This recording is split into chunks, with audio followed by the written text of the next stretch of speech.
Welcome to Keep What You Earn, your judgment and jargon free zone for entrepreneurs of all levels.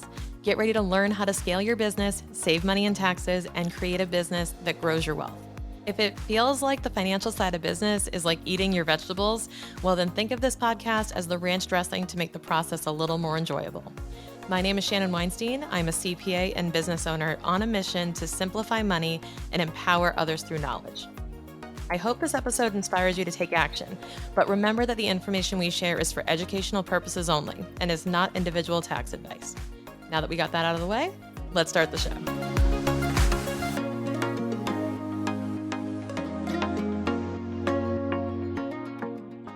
So I chose to name this episode How to Value a Business, but I'm not going to walk you through any sort of math or science or formulas or anything to actually value a business.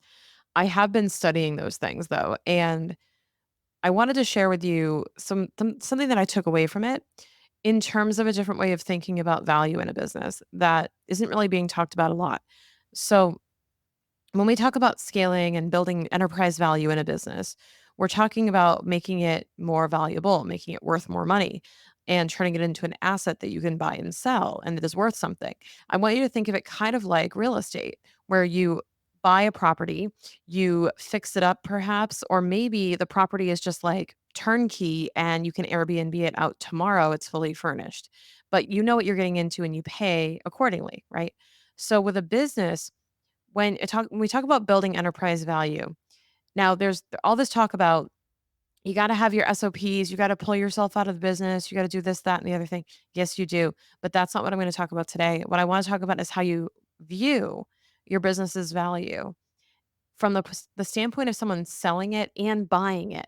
Because if you don't understand how a buyer sees your business, you're not going to be able to negotiate. You're not going to understand the perception of value of your business because in the marketplace, in the grand scheme of things, something is only worth what someone's willing to pay for it. Okay. So if you can convey your business's value and put it front and center, then you'll be able to get a better price for it.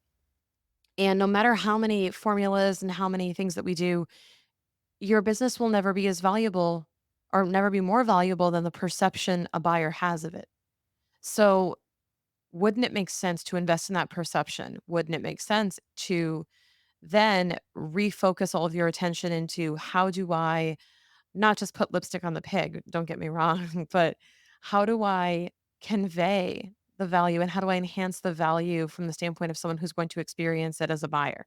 So, here's what you have to understand about valuing a business. When we talk about a business's actual value, what you could be thinking is a business is worth like Shannon, a business is worth like whatever it has in the bank, right? It's cash. The sales pipeline might be worth something, the customer list might be worth something, but then we have to take out, you know, the liabilities. We have to take out what bills they owe. We have to look at what's in the accounts, what's in there today and what's all that worth. Well, if you think about value in terms of what exists today, it's almost like saying the earth is flat because you're limiting your definition to what you can feasibly see in present time and not what could be, right? So when you think about it, if you've never been to outer space, you don't know firsthand the earth is round. You've heard it is, right? But if you think about your own perceptions, your own experience, then there's nothing really stopping you from saying the earth is flat. Now, is this an extreme example? Maybe. But when we talk about this in terms of value, I want you to think out of the box of whatever's on your balance sheet being your value. And what actually we're talking about when we value a business is the value of an opportunity, the value of an opportunity. And this opportunity means the opportunity to grow the equity of the business and to make it more valuable.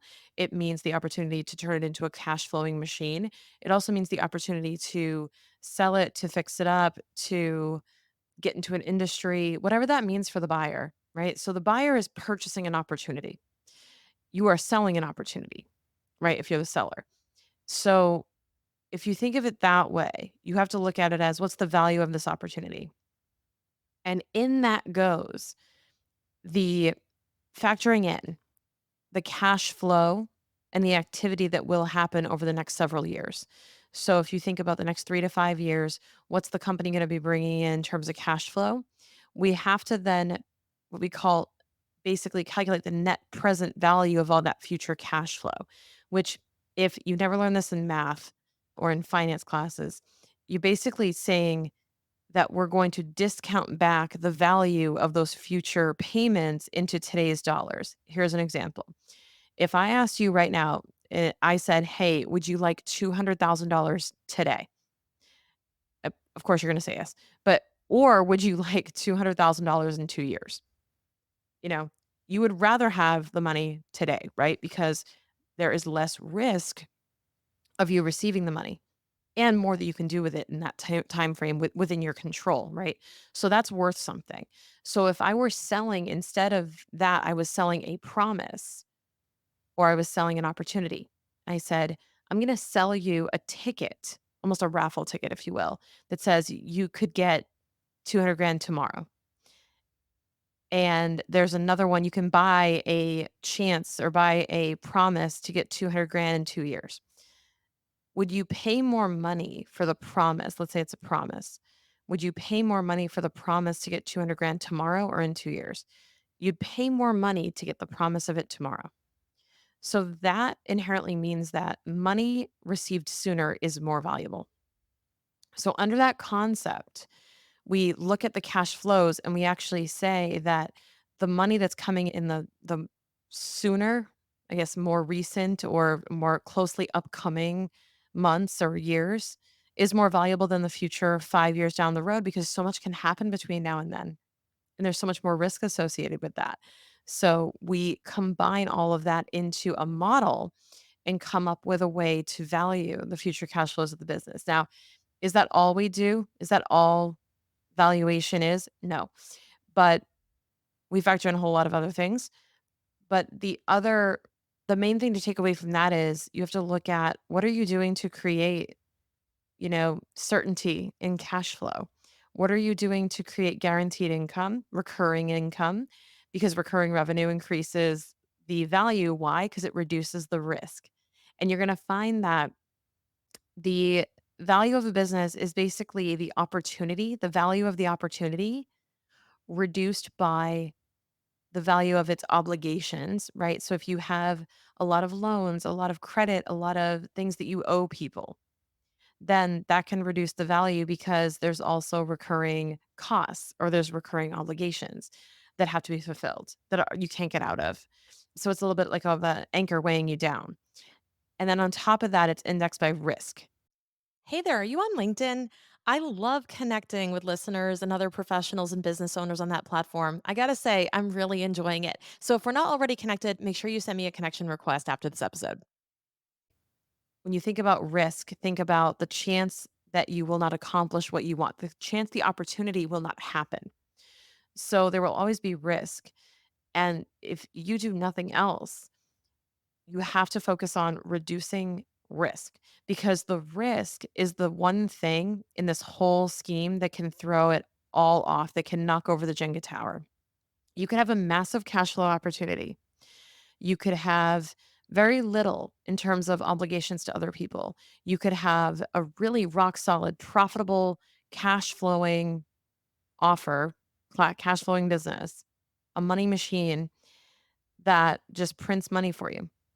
However, if you have significant risk in the form of being overly relied upon as the sole owner operator, and really you can't get out of your own business. We'll call it like the cage, right? That your business creates for you.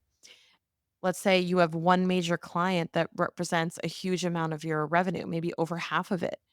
What if you lose that client? Well, what if you're also in a niche industry or market that is highly volatile? What if, for example, what if you were heavily dependent on the crypto market? And a couple of years ago, when Bitcoin fell, it would have taken your business down with it, right?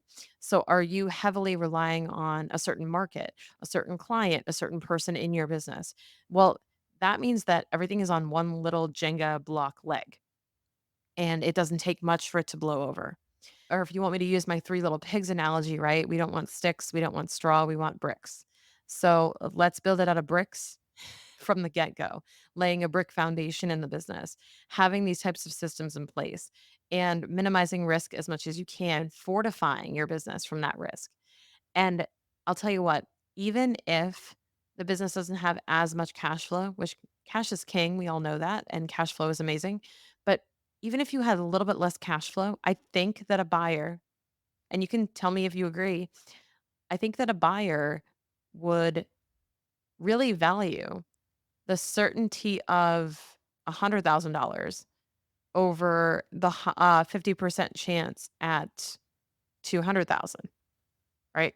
So when we're thinking about, taking a chance on this, a buyer would probably prefer to have a certain $100,000 than even a 50% chance at 300,000 because I would rather walk away. It's like when you see that show Let's Make a Deal, when they have the 2 curtains and it's like you can take the cash, you can take a chance at one of the windows and it could have a zonk, right?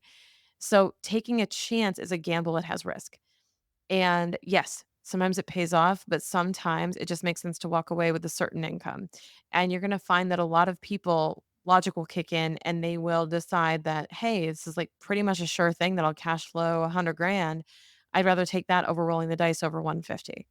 So, that's really what it comes down to is you want to make sure that you're reducing risk and that you are building a business that can show that reliability because that's actually I think one of the biggest value builders is certainty, reducing uncertainty. And also these habits, these elements, these things that we talk about all the time on this show and other shows as well around building systems, processes, the right team, the right offers. We have your back on all of those things. And that's why I talk about them so much because all of these things are going to contribute to reducing risk and all of these things are going to contribute to building a cash flowing machine.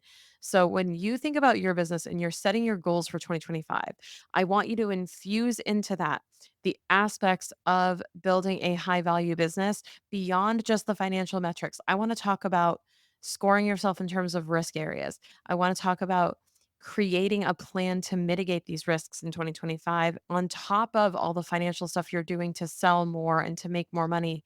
Let's also focus our attention on where we can close the gap on the risks so that you're actually building that brick foundation that you need if you do eventually want to sell your business.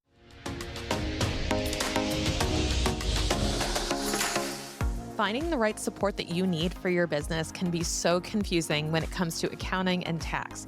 Sometimes it seems like you can't find a CPA or a tax pro who actually understands your business, or they charge way too much for what you actually need. I've seen this for so many entrepreneurs. They're in a bad relationship with their accountant because they don't know what to look for. It is not your fault. So I created a perfect guide for you that is totally free. It's called the Money Pro Matchmaker, and it will teach you what your pro should be doing, questions you can use to interview them to find the right person for you, and a guide to evaluate them so you know you're getting what you pay for. Do not get stuck or screwed with the wrong accountant. Download the guide now at moneypromatchmaker.com.